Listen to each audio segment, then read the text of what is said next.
so it won't take that long, but no presentation shall exceed 5 minutes. So the number time for that.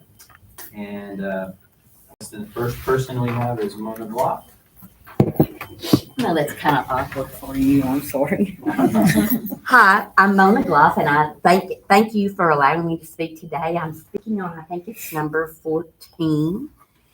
Because of circumstances and personal beliefs, some parents have chosen not to enroll their children in our public school, Hamilton ISD, and I recognize and respect the reasons that these parents have made these choices.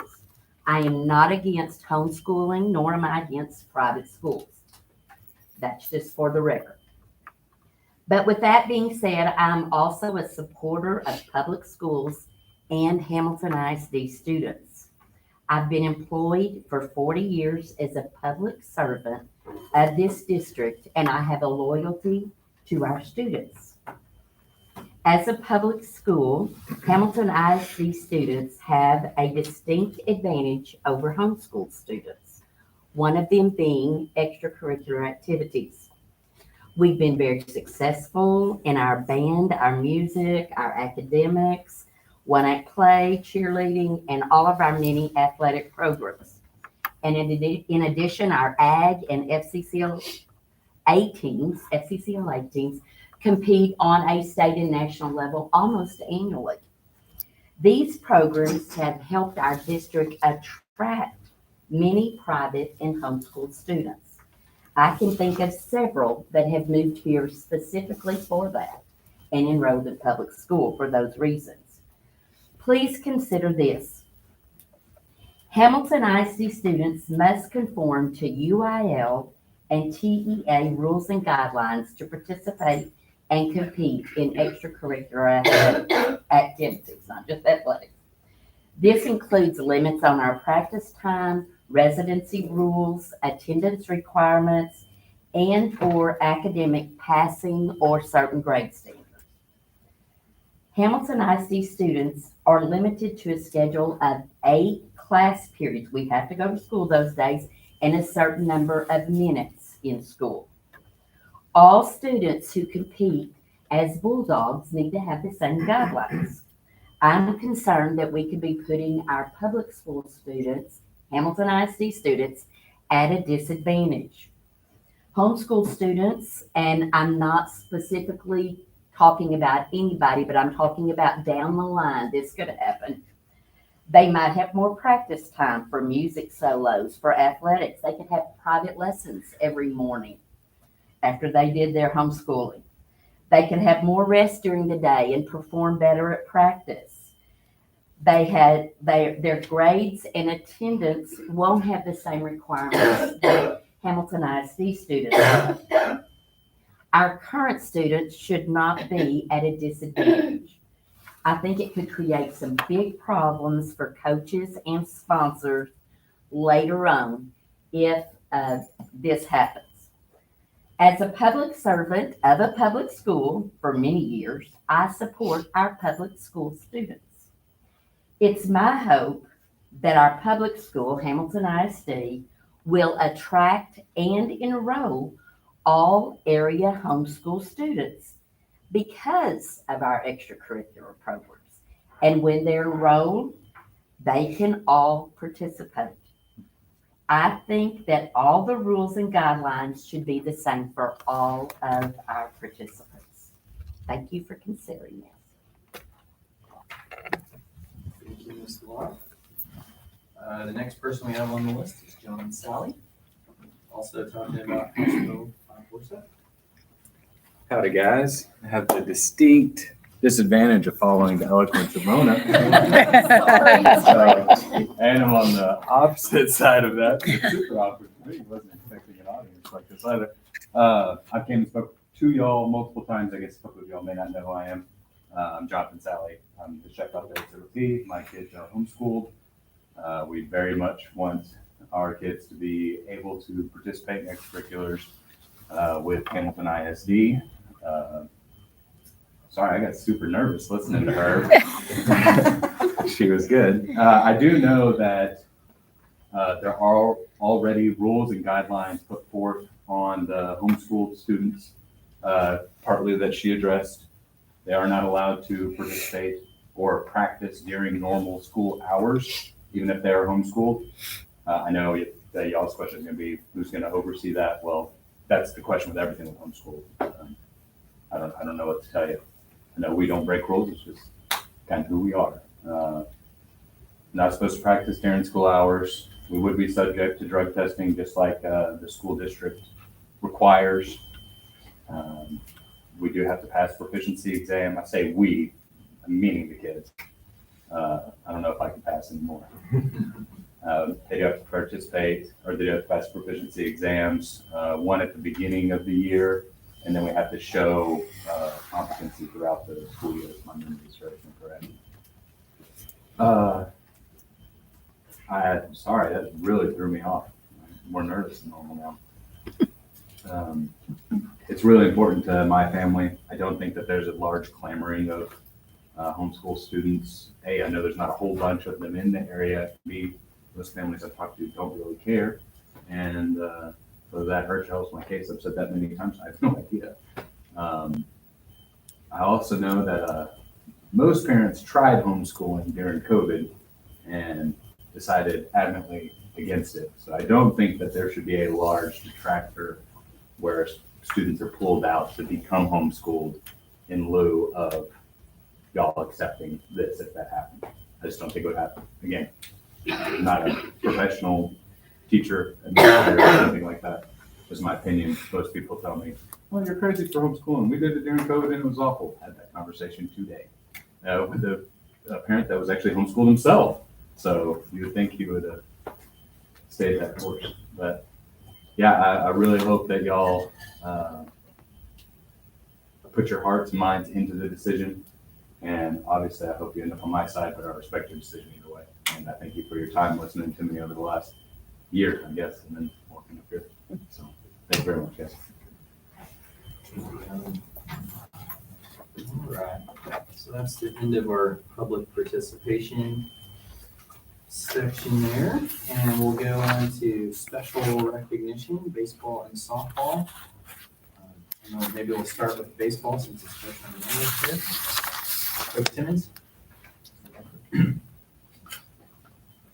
We've got some awards for all district baseball. These guys worked really hard this year. They've worked really hard since I've been here.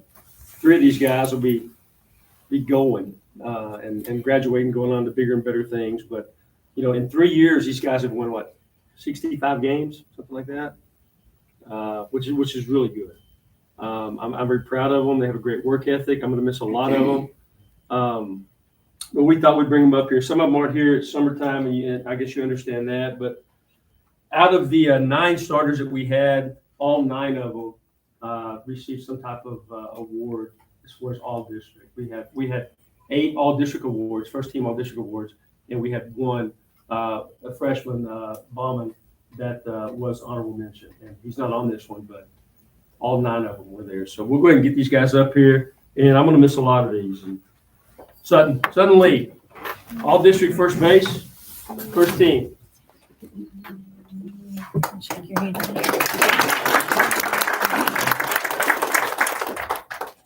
Hayden Blackwell, all district first team, infield, which would be shortstop.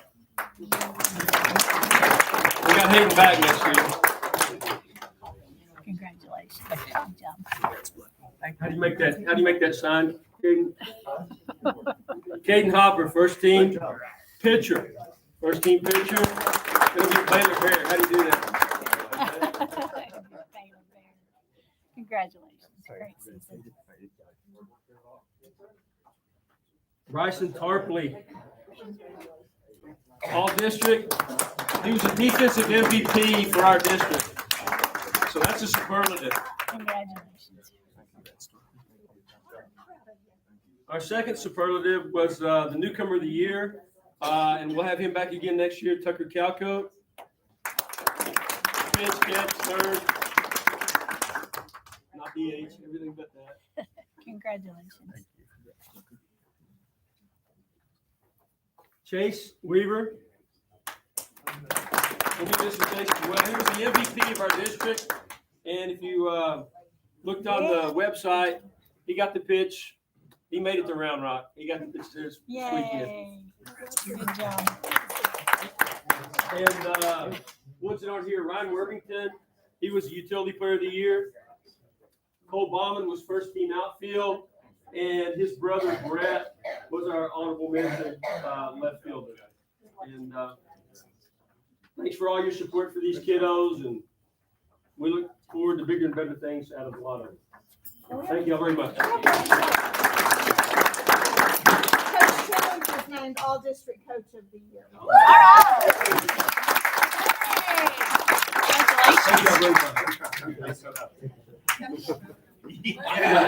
You gotta go around. No, that's okay.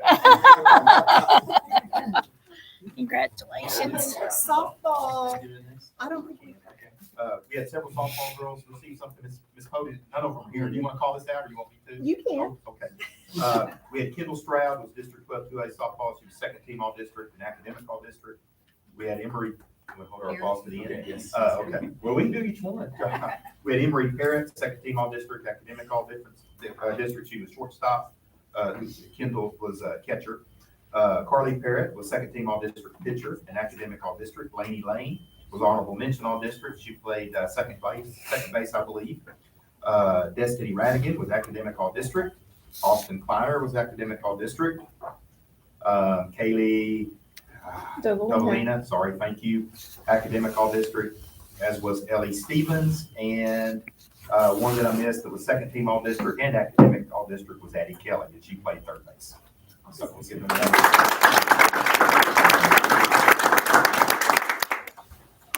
All right, good deal. So, next, item number 7, approval of minutes from regular board meeting on May 15th.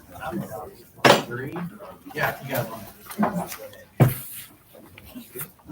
Congratulations, you guys. Yay. Good job. Motion to approve minutes of regular board meeting May 15th. Second, Diana. All in favor? Say aye. Any opposed? Passes unanimous. Okay, reclaim construction. Sure. Andy and Adam, if y'all want to head this way and then hand out your stuff, just to give you a little background on this. In 2021, I believe, about a year and a half ago, the district had a facilities audit. That audit was performed by TASB. We're actually having another one done by a separate entity or corporation at this time. In the meantime, I was having a conversation with Grady Hooper, CEO of Hamilton Healthcare Systems, and we were talking about roofing and stuff like that. The hospital out here actually used Reclaim Construction, and so he kind of set me up with them, which started the first of about 3 or 4 meetings that we've had. And so, in case you didn't know, every roof in the district, I think the best roof that we have has about a 5-year life expectancy left. The high school is 23 years old. It's less than that. The one right here is 1 to 3 years, I think, Ken, and then we get to the junior high gym. That's immediate. So we do have some roofing concerns, and I'm going to let Adam and Andy share with you. But what they do is really go to bat for not only schools, because they do a lot of work outside of the school systems with insurance companies and stuff like this. And I know we're not tied to them for any reason, and they are aware of that. But they have been very friendly and very welcoming, and they provided a lot of information, and some of that you're going to see here in about 5 to 8 minute presentation. And so, Adam, you go right ahead. I appreciate it. As he explained, I'm Adam Highland. This is Andy Lawrence. We appreciate y'all's time this evening. This little booklet I printed just as a quick follow along. Front 2 pages, just cover pages more or less. Picture of the school. 3rd page would be a quick breakdown of us, just very brief. We're 4th generation general contracting company. Our home office is out of Carrollton, Texas, which is in the Metroplex of Dallas. I was reached out to by Mr. Grady Hooper, CEO of Hamilton Hospital. We did this process for the hospital a few years ago. A hailstorm came through, damaged the property. We came in, did our due diligence, completed the process, he put a new roofing system on the hospital. I'm still in contact and in town quite a bit for that. Page 5, if y'all will flip to that, it says tail hits on mod bit. So that's a modified bitumen roof system. That's on the high school. 23 years old, you said? Yes, Okay. 22. So with that, honestly, the roofing system for that age looks to be in very good shape based off of the storm reports I pulled of what's hit here and what I know has hit the hospital in very immediate areas. Getting up there, as you can tell on the picture on the left, there's been a lot of granular loss. Granular loss is what protects the membrane that actually waterproofs the system, if you will. The granular protects from UV rays, more or less. There's fractures on that roof, and if there's not leaks coming in, it's a matter of time. Maybe after this summer with the previous storm that went through about a month and a half ago. What fractures are, is basically that. It fractures the membrane, allows penetrations in it due to hail. The next page is just closer up photos. You can see the little yellow circled areas. You can see where the actual hail hits are. The next page, it says hail fractures on SPF. SPF is the spray foam coating that's here on the gym next to us. The fractures within that, there's metal underneath of this SPF coating. SPF acts as a sponge as soon as it's fractured. In these two pictures, you can see the fracture. So that roof has water sitting on it. Even as hot as it is, if it hadn't rained in 2 weeks, there'd be water underneath, just sitting on the metal. Which metal, all roofs are designed to somewhat hold water, but not over that long of a span. Next page is just more photos of it. And these are very brief. These fractures are over the whole roofing systems. If y'all will flip to ponding on the BUR, that stands for built up roof or tar and gravel. So this is the largest portion of roofing that the school district has here. It's what's right above us, I believe. Actually, this pond's kind of right above us. So, yes, well, Yeah. there may be water above us, but See these marks? yeah, what this causes over time is it'll deteriorate the built up roof underneath these gravel. The gravel is called ballast in the roofing world, and that's meant for UV protection more or less. Keep sun rays, because sun's as bad as anything. Is this supposed to reflect the light? Yes, ma'am, it more or less keeps the UV rays from directly hitting the actual built up roof itself, because it will tear that system down over time. And I would imagine this is probably a 30-plus-year-old At least, I roofing would think. system. Yes, sir. Not hardly anyone puts those on anymore. If they do, they're kind of doing a little bit of a disservice with the newer generation of roofing systems.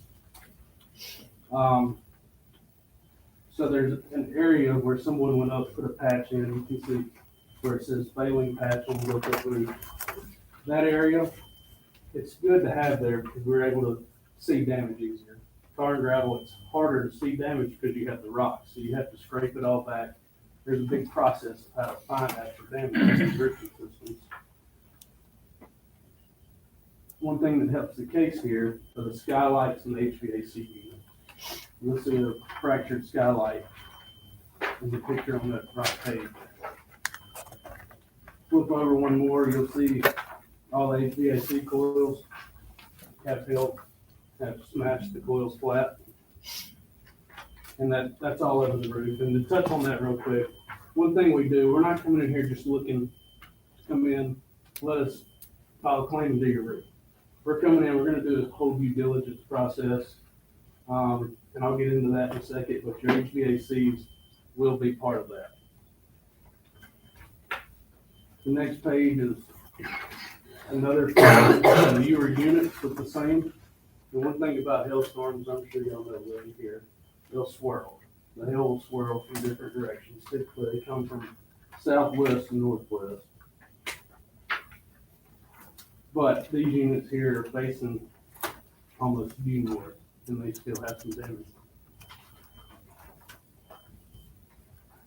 So the metal that is around, I'm not sure the name of the building, but it's back behind the high school. I looked at it. I found hail damage on that building itself. It's our panel metal. But in this is obviously an exhaust vent, probably over a kitchen or something that's been damaged, and an expansion joint. This expansion joint is right here in this building.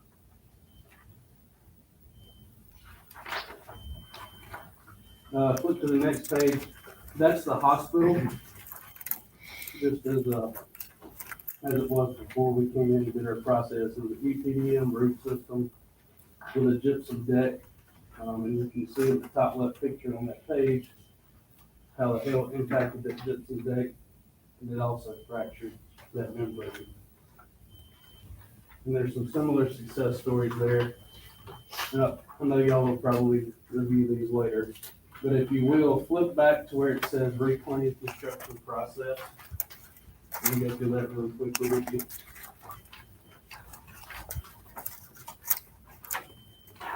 So with our process, if you all agree to bring us on, to go to work for you, go to bat for you, with it, y'all having tar and gravel especially, we highly recommend bringing on a PA, which is a public adjuster. Public adjusters can speak on policy as to where we can't as contractors, it's illegal. And they can also read within the policy and tell what the next steps are that would be the best steps to be successful. Because insurance companies, it's their job to not always pay out exactly what you're owed. That's how they make money. So we've kind of created a system to try to help our clients to get what they're owed. Generally, public adjuster will file the claim. That's up to y'all's discretion. Y'all can file it if you wanted. Typically, they do. They kind of handle the whole claims process. Before that claim is filed, this step should actually be before that. We would come out on site, go across the entire property this side, probably be a 3 to 4 day process. On the built up roofs, we would scrape back gravel, look at any fractures that we find. The modified bitumen, we'd go up, circle it. It would be with like a China marker or something where it eventually come off in 4 to 6 months. All of the SPF would circle that. So basically each building, we'd go up and identify the damage. That way, when the adjuster is brought out, all they have to do is look for where we circled. They're not spending, a day or two up here trying to deny or find damage on the buildings. We'll flip to the next page. Touch on that just a little bit. Yes. So basically on the process is what makes us a little different than a lot of other companies. Insurance, their job is to say no. They incoming money, they don't like outgoing money. So our job is to basically overwhelm them with evidence of saying, there's damage up there, y'all pay for insurance, this is what this is for. We pay insurance every month, and when a big deal like this is what you use insurance for, their money. So our job is to basically overwhelm them with so much evidence of failure, of damage, that they basically go, here you go. So that's where we come in, and we're different than a lot of people because of the due diligence we do in the ahead of time to make a difference for it. So that's kind of what. Yeah, sorry. No, you're good. There's a lot of work that goes into our claims that we file. And on site, once the adjuster is here, we'll have already been out, done our due diligence process. Once we get on property with the public adjuster, will be here. We'll be here to represent anyone y'all want from the school, be part of that. They'll basically have what we call a roofing Bible, we'll say, here you go. Here's all the stuff we have. There's an Xactimate scope in here. There's an engineering report in here. We do all this beforehand and hand it to them on site. That way they can review, they can cross-reference what we put into all of it, and they can go and physically look at it, take their documentation, and move on. No trouble.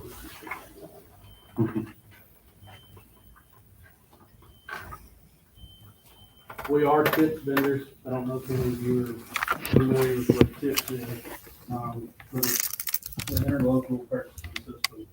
And then most schools that we have done business with prefer to use tip.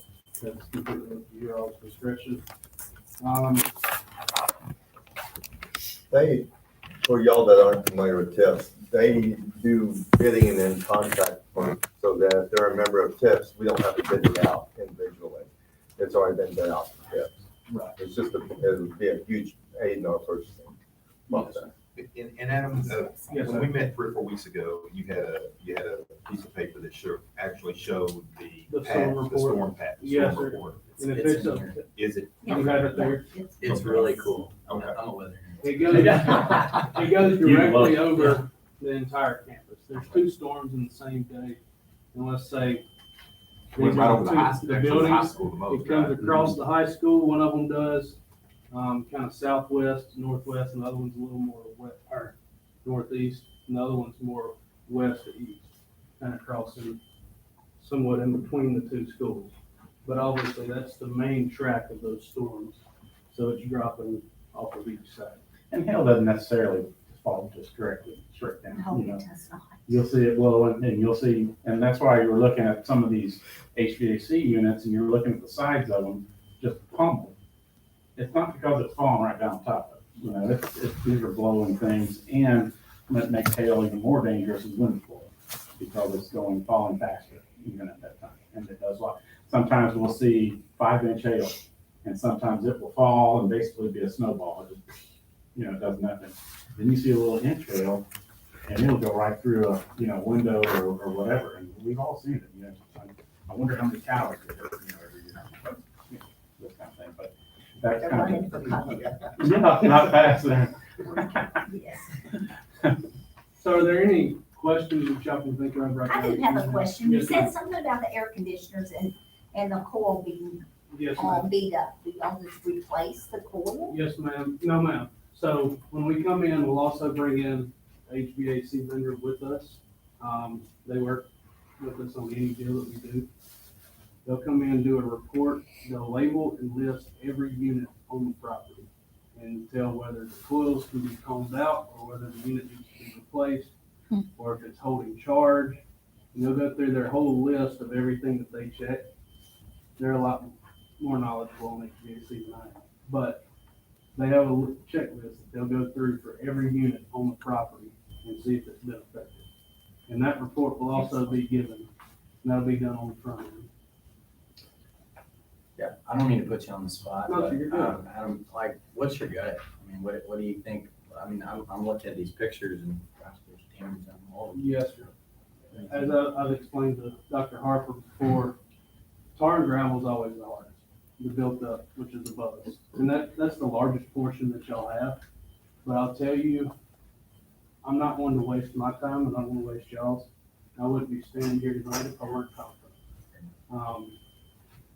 Modified bitumen, I don't see an issue. The metal, I don't see an issue. So the high school and the junior high gym. Yes, sir. Like, I see that being, okay, Okay. I agree 100% with you. Right. And just speaking off of experience with tar and gravel, sometimes 80% of the time, I would say, they fight you. But that's where doing our due diligence on the front end and having engineering reports makes all the difference. And it could possibly be a deal where they come in and they agree on that, and we have to figure out a settlement on this. Like, you never know until you're in the midst of it, but I will tell you, I wouldn't waste y'all's time on mine to come up and not be confident. Tar and gravel is just not a very efficient roof. I mean, insurance does love it because it's hard, we don't see fractures. That's the hard part. You know, you It's see hard to rock. notice. But it's just not efficient. It's very heavy. It's not, energy efficient. Another thing we were gonna talk about on this was the energy efficiency of the. So I had a report done. Our idea here would be to come in, we install what's known as a PVC roof. It's a type of membrane, and everybody probably heard of TPO. It's a white membrane. We install PVC, and there's more benefits. I'd be happy to explain to y'all, but I spent an hour doing this. Is this what you did at the hospital? Yes, sir. Okay, Yes, sir. okay, go ahead. Sorry. Hospital has it. Biggest benefit, in my opinion, is fire resistance. So you can hold a lighter or a torch to it, and whatever that flame is touching will melt, but it won't scatter and burn. So if this roof had a TPO on it, the spark hit it, the whole roof it'll catch and it'll run. Just had a client that had a suite in a commercial building catch fire. They had about a 10-foot by 10-foot section burned. The rest of it was good. It saved the other suites beside it.